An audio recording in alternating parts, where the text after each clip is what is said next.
अब देखो, कहानी की शुरुआत आधी रात को सुनसान जंगल के बीच में होती है। हम सीआईडी ऑफिसर चिदम्बरम को देखते हैं। वो अपने सीनियर ऑफिसर वेंकटेश के साथ इस्माइल मैन नाम के एक सीरियल किलर को पकड़ने के लिए आया था, जो लोगों का मर्डर करके उनके चेहरे को काट कर कुछ इस तरह का परमानेंट स्माइली फेस बना देता है। दोनों अलग अलग होकर किलर को ढूंढने लगते हैं और थोड़ी देर बाद चिदम्बरम वेंकटेश के पास जाता है तो देखता है कि वेंकटेश मर चुका है और किलर ने उसके चेहरे को भी स्माइली फेस बना दिया है। वो किलर को अपनी गाड़ी से भागते हुए देखता है। चिदम्बरम भी उसका पीछा करता है, लेकिन चिदम्बरम की गाड़ी एक टूटे हुए पेड़ से टकरा जाती है। उसका एक्सीडेंट हो जाता है। फिर किलर चिदम्बरम के पास आता है। वो चिदम्बरम से कहते हैं कि मैंने तुम्हारी वजह से मर्डर करना शुरू किया है और अगर तुमने फिर से अपनी नौकरी शुरू की तो मैं फिर से मर्डर करूंगा। वो लोहे की एक रॉड से चिदम्बरम के सर पर मार देता है। चिदम्बरम बेहोश हो जाता है। अब देखो, फिल्म का नाम है द स्माइल मैन और फिलहाल ये फिल्म आपको आहा वीडियो पर देखने के लिए मिल जाएगी। अच्छी इन्वेस्टिगेशन थ्रिलर फिल्म है तो एक बार जरूर देखना। तो अब कहानी पर वापस आते हैं। अब देखो, चिदम्बरम के एक्सीडेंट को 5 साल बीत जाते हैं, लेकिन एक्सीडेंट में उसके सर पर गहरी चोट लगी थी। आज डॉक्टर उसे कहते कि फिजिकली तो तुम फिट हो, लेकिन मेंटली तुम्हारी हालत ठीक नहीं है। धीरे धीरे तुम्हारी यादें कमजोर होती जा रही हैं। तुम्हारे पास लगभग 1 साल का समय है और तब तक तुम सब कुछ भूल जाओगे। वो चिदम्बरम को अपने डेली रूटीन्स की नोट्स बनाने के लिए कहती है, किसी से बातें करते हुए रिकॉर्ड करने के लिए कहती है, जैसा कि अल्जाइमर पेशेंट्स अक्सर किया करते हैं। खैर, इसके बाद चिदम्बरम अपनी बची हुई यादों के सहारे एक किताब लिखता है। इस किताब में चिदम्बरम ने अपने करियर में अब तक जितने भी केस सॉल्व किए थे उन सब के बारे में लिखता है और एंड में इस्माइल मैन वाला केस भी लिखता है, लेकिन उसकी एंडिंग खाली छोड़ देता है। जिसे देखने के बाद मीडिया वाले चिदम्बरम से पूछते हैं कि 5 साल पहले वेंकटेश ने इस्माइल मैन किलर को पकड़ लिया था, उसका एनकाउंटर कर दिया था, केस बंद हो गया था, लेकिन आपने अपनी किताब में उसकी एंडिंग नहीं लिखी है। तो इसका क्या मतलब है? क्या 5 साल पहले वेंकटेश ने जो बताया था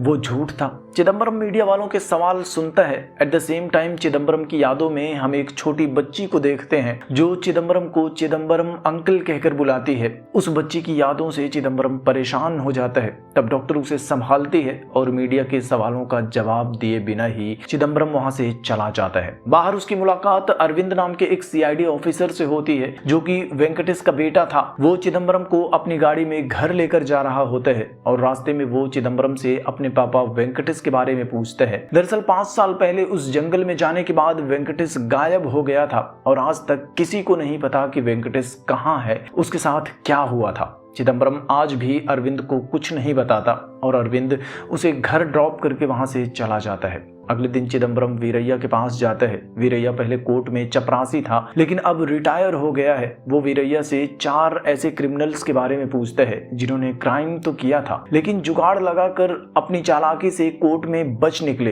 फिर वो वीरैया को पैसे भी देता है और कहता है कि मैं इन लोगों से मिलकर इनके साथ दोस्ती करूंगा, जिसके बाद तुम इन सबको फॉलो करना और इनके पल पल की खबर मुझे देते रहना। वीरैया भी इसके लिए मान जाता है और उसे 4 क्रिमिनल्स के बारे में बता देता है जिन्होंने क्राइम तो किया था लेकिन छूट गए थे। चिदम्बरम अलग अलग जगहों पर किसी न किसी बहाने से उन सब से मिलता है, उनके साथ दोस्ती करता है और वीरैया भी चुपके से उनका पीछा कर रहा होता है। दरअसल अपनी बची हुई यादों के सहारे इस्माइल किलर को पकड़ने के लिए चिदम्बरम का यह एक प्लान था। और एक शाम उन क्रिमिनल्स में से एक आदमी अपने घर जा रहा होता है। तभी हम देखते हैं कि अपनी गाड़ी से किलर उसका पीछा कर रहा है और फिर उस आदमी को मारकर कचरे के डिब्बे में फेंक देता है। सुबह सुबह कचरे के डिब्बे से उस आदमी की लाश मिलती है और पूरे शहर में हड़कंप मच जाता है कि इस्माइल किलर वापस आ गया है। मीडिया वाले भी सवाल उठाते हैं कि अगर 5 साल पहले इस्माइल किलर का एनकाउंटर कर दिया गया था तो ये मर्डर किसने किया, या फिर सीआईडी वालों ने झूठ बोला था। और आखिरकार यह केस भी सीआईडी वालों को हैंडओवर कर दिया जाता है। अरविंद अपनी पूरी टीम के साथ केस को इन्वेस्टिगेट करना शुरू करता है। अरविंद का सीनियर उसे कहता है कि हमें यह केस नए तरीके से इन्वेस्टिगेट करना होगा। हो सकता है यह कोई कॉपी कैट किलर हो और फेमस होने के लिए इस्माइल मैन किलर के स्टाइल को कॉपी कर रहा हो। इसके बाद अरविंद चिदम्बरम को कॉल करता है और इस नए केस के बारे में सब कुछ बताता है और इन्वेस्टिगेशन में हेल्प करने के लिए कहता है। चिदम्बरम भी इसके लिए मान जाता है और 5 सालों के बाद एक बार फिर से सीआईडी के ऑफिस में आता है। और उसको देखते ही ऑफिस के सभी लोग उसकी रिस्पेक्ट में खड़े हो जाते हैं। खैर, अरविंद और उसके साथी ऑफिसर्स चिदम्बरम को बताते हैं कि इस मर्डर का पैटर्न भी पूरी तरह से वैसा ही है जैसा 5 साल पहले इस्माइल मैन किलर का था। मारने का पैटर्न, लाश को ठिकाने लगाने का पैटर्न, सब कुछ सेम है। लेकिन चिदम्बरम कहते हैं कि इतनी जल्दी ये कहना कि दोनों किलर एक ही हैं ठीक नहीं होगा। लेकिन अंदर ही अंदर चिदम्बरम जानता था कि दोनों किलर एक ही हैं, क्योंकि किलर ने चिदम्बरम से कहा था कि अगर तू एक्टिव होगा तो मैं भी एक्टिव हो जाऊंगा। इधर वीरैया अपने घर न्यूज़पेपर पढ़ रहा होता है, तब वो उस आदमी के मर्डर की खबर देखता है और तुरंत चिदम्बरम को कॉल करता है। वो कहता है कि मैंने आपको जिन लोगों की डिटेल्स दी थी उनमें से एक का मर्डर हो गया है। लेकिन चिदम्बरम से कहता है कि तुम इन सब बातों पर ध्यान मत दो और बाकी 3 लोगों का पीछा करते रहो और अपना भी ख्याल रखना। कुछ भी गड़बड़ लगे तो मुझे तुरंत कॉल करना। लेकिन अगली सुबह वीरैया चिदम्बरम से मिलने के लिए उसके घर आ जाता है। वो चिदम्बरम को बाकी 3 लोगों की फोटोज दिखाने लगता है, बताने लगता है कि मैंने उनका पीछा किया था। और वीरैया को अपने घर पर देखते ही चिदम्बरम डर जाता है, उसे तुरंत अपने घर से भगा देता है। शाम को वीरैया अपने घर जा रहा होता है और तब हम देखते हैं किलर अपनी गाड़ी से वीरैया का पीछा कर रहा है। वीरैया घर के अंदर चला जाता है। जैसे ही वो पानी पीने वाला होता है उसके दरवाजे पर दस्तक होती है। वीरैया दरवाजे के पास जाता है, लेकिन दरवाजा खोलने से पहले वो चिदम्बरम को कॉल करता है और पूछता है कि क्या आप मेरे घर के बाहर खड़े हैं। चिदम्बरम कहता है कि नहीं, मैं तो अपने घर पर हूँ, लेकिन तुम दरवाजा मत खोलना, मैं वहां आ रहा हूँ। एट द सेम टाइम हम देखते हैं कि उसके घर के पीछे का दरवाजा खुल जाता है। वीरैया डर के मारे दरवाजे के पास जाता है, उसे फिर से बंद कर देता है, लेकिन तब तक किलर घर के अंदर घुस चुका था। इधर चिदम्बरम वीरैया के घर आ रहा होता है, लेकिन अपनी याददाश्त की वजह से वो रास्ता भटक जाता है। बट किसी तरह से मैनेज करके आखिरकार वो वीरैया के घर पहुंच जाता है, पर तब तक किलर वीरैया को लेकर वहां से जा चुका था। चिदम्बरम तुरंत अरविंद को कॉल करता है, उसे बताता है कि किलर ने एक और मर्डर किया है और इस वक्त बॉडी लेकर शहर में घूम रहा है। अरविंद भी तुरंत पुलिस को इन्फॉर्म कर देता है। चारों तरफ नाकाबंदी कर दी जाती है, हर एक गाड़ी को चेक किया जाता है, लेकिन किलर का पता नहीं चलता। तब एक पुलिस वाला देखता है कि ब्रिज के नीचे एक ऑटो ड्राइवर लाश को फेंक कर भाग रहा है। पुलिस वाले उसे दौड़ा कर पकड़ लेते हैं और लाश को देखने पर पता चलता है कि वो लाश वीरैया की है और उसका भी स्माइली फेस बन चुका है। पुलिस वाले ऑटो ड्राइवर को अरेस्ट कर लेते हैं, उससे पूछताछ करना शुरू कर देते हैं, लेकिन वो ड्राइवर बार बार उनसे कहता है कि मैंने कुछ नहीं किया, मैं बेकसूर हूँ, मुझे नहीं पता कि मेरे ऑटो में वो लाश कहां से आई। लेकिन अरविंद को लगता है कि अब ये केस खत्म हो चुका है, कातिल पकड़ा जा चुका है। पर उस ड्राइवर को देखने के बाद चिदम्बरम कहता है कि ये ड्राइवर वो सीरियल किलर नहीं है जिसे हम ढूंढ रहे हैं। जिसके बाद चिदम्बरम के कहने पर पुलिस वाले सीसीटीवी फुटेज चेक करते हैं। पता चलता है कि पैसेंजर्स को ड्रॉप करने के बाद ऑटो ड्राइवर एक सिग्नल पर रुका था।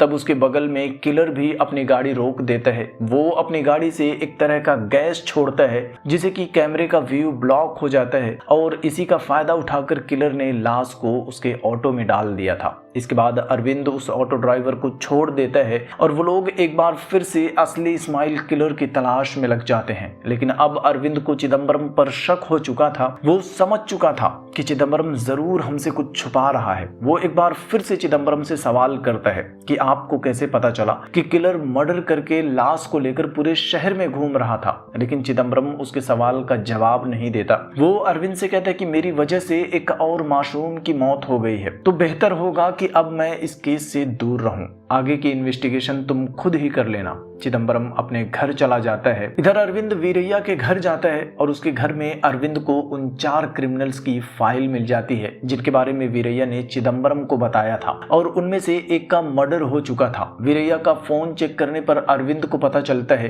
कि उसने आखिरी बार चिदम्बरम को ही कॉल किया था और ये सब देखकर अरविंद एक बार फिर से चिदम्बरम के पास जाता है। सब कुछ दिखाकर एक बार फिर से उससे सवाल करता है कि आप मुझसे क्या छुपा रहे हैं। तब चिदम्बरम उसे सारी सच्चाई बताना शुरू करता है।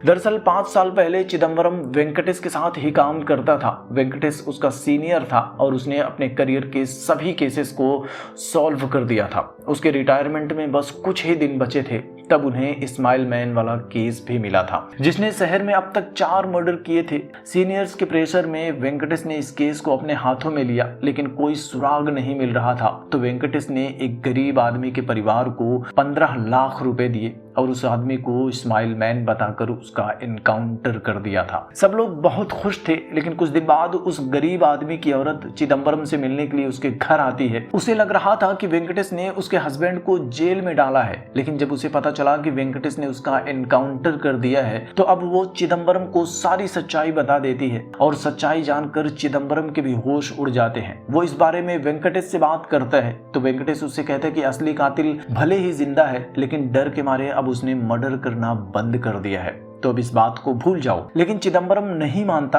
और सबके सामने सच्चाई बताने को कहता है। तब वेंकटेश उससे रिक्वेस्ट करता है कि कल मैं रिटायर होने वाला हूँ, तब तक रुक जाओ, उसके बाद जो करना हो कर लेना। चिदम्बरम भी ये बात मान जाता है और अगले दिन रिटायरमेंट पार्टी में वेंकटेश चिदम्बरम से कहता है कि अभी थोड़ी देर पहले मुझे असली किलर का फोन आया था, उसने मुझे जंगल में मिलने के लिए बुलाया है। चिदम्बरम भी उसके साथ जंगल में जाता है और दोनों अलग अलग होकर किलर को ढूंढने लगते हैं, लेकिन तभी पीछे से वेंकटेश ही चिदम्बरम को मारने की कोशिश करता है, क्योंकि चिदम्बरम ही अकेला एक ऐसा आदमी था जो वेंकटेश की सच्चाई जानता था और उसे मारकर वेंकटेश अपना राज छुपाना चाहता था। लेकिन चिदम्बरम उसकी गन छीन लेता है और सेल्फ डिफेंस में उसे ही गोली मार देता है। और जंगल वाला यही सीन हमने फिल्म की शुरुआत में देखा था कि किसी तरह से यहाँ पर असली कातिल भी पहुंच जाता है और उसे पकड़ने के चक्कर में ही चिदम्बरम का एक्सीडेंट हुआ था। खैर अब प्रेजेंट में अरविंद भी सारी सच्चाई जान चुका था, लेकिन उसे चिदम्बरम की बातों पर यकीन नहीं होता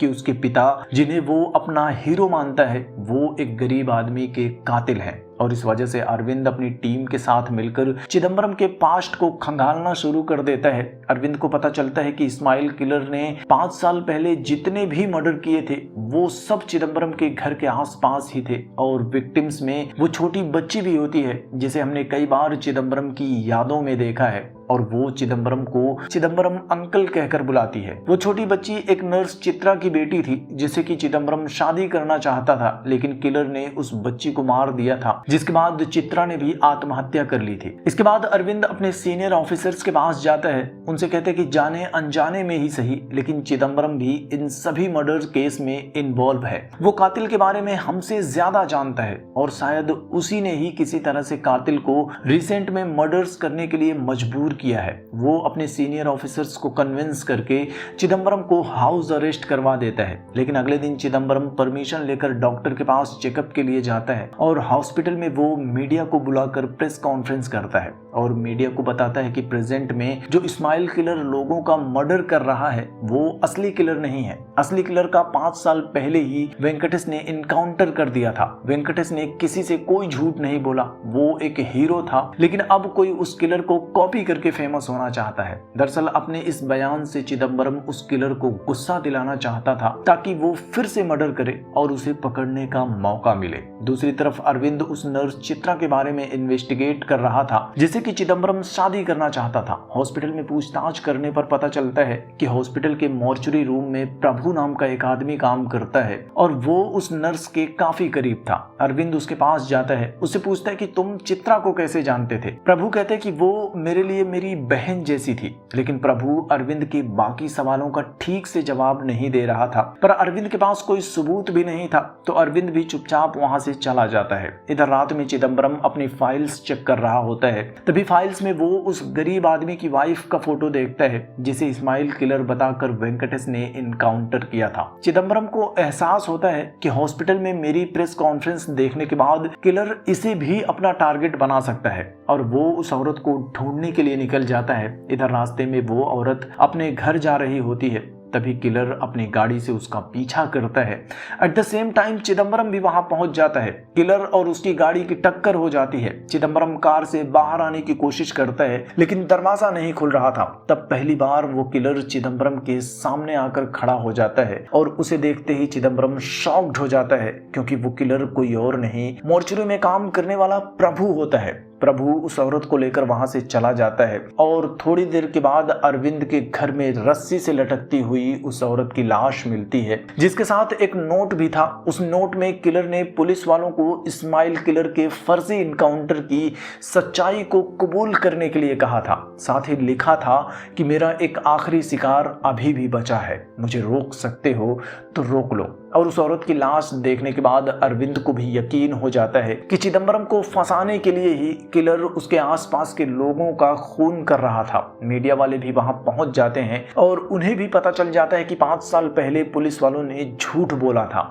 असली इस्माइल किलर अभी भी जिंदा है और न्यूज में वो डिपार्टमेंट की धज्जियां उड़ाना शुरू कर देते हैं। इसी के साथ दूसरी तरफ हम चिदम्बरम को देखते हैं जो अपने घर पर बैठा होता है। तभी प्रभु भी चिदम्बरम को मारने के लिए उसके घर में घुस जाता है क्योंकि उसका आखिरी शिकार चिदम्बरम ही था। वो चिदम्बरम को मारने के लिए आगे बढ़ता है। चिदम्बरम भी उसके साथ फाइट करता है। वो प्रभु का गला दबाकर उसे मारने वाला था। तब प्रभु उससे कहते हैं कि तुम जानना नहीं चाहोगे कि मैंने चित्रा की बेटी को क्यों मारा और मैं तुमसे नफरत क्यों करता हूँ। यह सुनकर चिदम्बरम उसे छोड़ देता है और प्रभु उसे अपने पास्ट की स्टोरी सुनाना शुरू करता है। दरअसल प्रभु को कोई दिमागी बीमारी थी। कभी वो खुश रहता था और कभी अचानक से गमगीन हो जाता था। उसके दोस्त उसके साथ हंसी मजाक किया करते थे, लेकिन जब उन्हें प्रभु की बीमारी के बारे में पता चला तो उससे दूर रहने लगे थे और इसीलिए प्रभु उन्हें मारकर उनका चेहरा स्माइली फेस बना दिया करता था ताकि वो लोग हमेशा इसे देखकर हंसते रहें। और फिर प्रभु मॉर्चरी में काम करने लगा।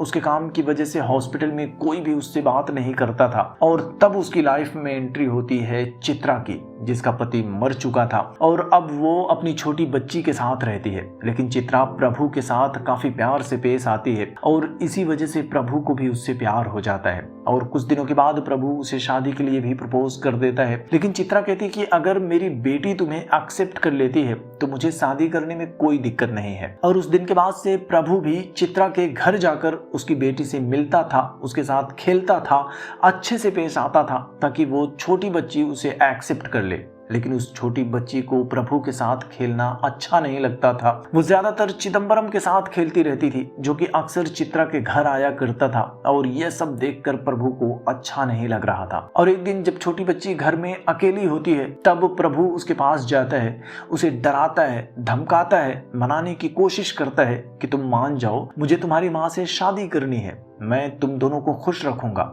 लेकिन बच्ची डर जाती है और घर से बाहर भाग जाती है। प्रभु उसे दौड़ाकर पकड़ लेता है। At the same time Chidambaram भी वहां आता है। बच्ची उसे बुलाने की कोशिश करती है लेकिन प्रभु जोर से उस बच्ची का मुंह दबाकर बंद कर देता है। थोड़ी देर में चिदम्बरम तो वहां से चला जाता है, लेकिन इधर मुंह दबाने की वजह से उस बच्ची की मौत हो जाती है। और यह देखकर प्रभु सोचता है कि ठीक है, गलती से ही सही लेकिन अच्छा ही हुआ, अब चित्रा शादी के लिए मान जाएगी। वो बच्ची का स्माइली फेस बनाकर उसकी लाश को फेंक देता है। लेकिन अपनी बेटी की मौत के गम में चित्रा ने भी आत्महत्या कर ली थी और इसी वजह से प्रभु चिदम्बरम को अपना दुश्मन मानता है क्योंकि प्रभु का मानना था कि उसकी वजह से ही उसका प्यार चित्रा उसे नहीं मिली। लेकिन अब प्रेजेंट में सच्चाई जानने के बाद चिदम्बरम भी हैरान हो जाता है। उसे पता चल चुका था कि उस छोटी बच्ची की मौत क्यों हुई, चित्रा ने आत्महत्या क्यों की थी। चिदम्बरम को पछतावा होता है कि काश उस दिन मैंने बच्ची की आवाज सुनकर उसे अपने आसपास ढूंढा होता तो शायद आज वो जिंदा होती। वो अब हर हाल में प्रभु से उस बच्ची की मौत का बदला लेना चाहता था, लेकिन प्रभु उसके साथ फाइट करके वहां से भागकर मॉर्चरी में आ जाता है। चिदम्बरम भी उसका पीछा करते हुए मॉर्चरी में आता है। दोनों काफी देर तक लड़ते हैं और अंत में चिदम्बरम एक हथौड़ा लेकर प्रभु के सर में घुसा देता है और उसकी मौत हो जाती है। और इसी के साथ इस्माइल किलर का केस पूरी तरह से खत्म हो जाता है। आखिर में अरविंद भी मीडिया के सामने आकर केस की पूरी सच्चाई सभी को बताता है कि इस केस का असली हीरो मेरे पापा वेंकटेश नहीं चिदम्बरम है, जिन्होंने इस केस को सॉल्व किया है। खैर, सबसे आखिर में हम देखते हैं कि चिदम्बरम अब अपनी सारी यादें भुला चुका है। उसकी लाइफ का एक नया चैप्टर शुरू हो चुका है और एक अल्जाइमर रिहैबिलिटेशन सेंटर में वो अपनी नई जिंदगी जी रहा होता है। इसी के साथ ये फिल्म भी खत्म हो जाती है। उम्मीद है कि आपको ये कहानी अच्छी लगी होगी, तो कमेंट में अपना ओपिनियन जरूर बताना। साथ ही वीडियो को लाइक करना, शेयर करना और चैनल को भी सब्सक्राइब कर लेना। जल्दी मिलूंगा आपसे एक और नई वीडियो के साथ। तब तक के लिए थैंक यू।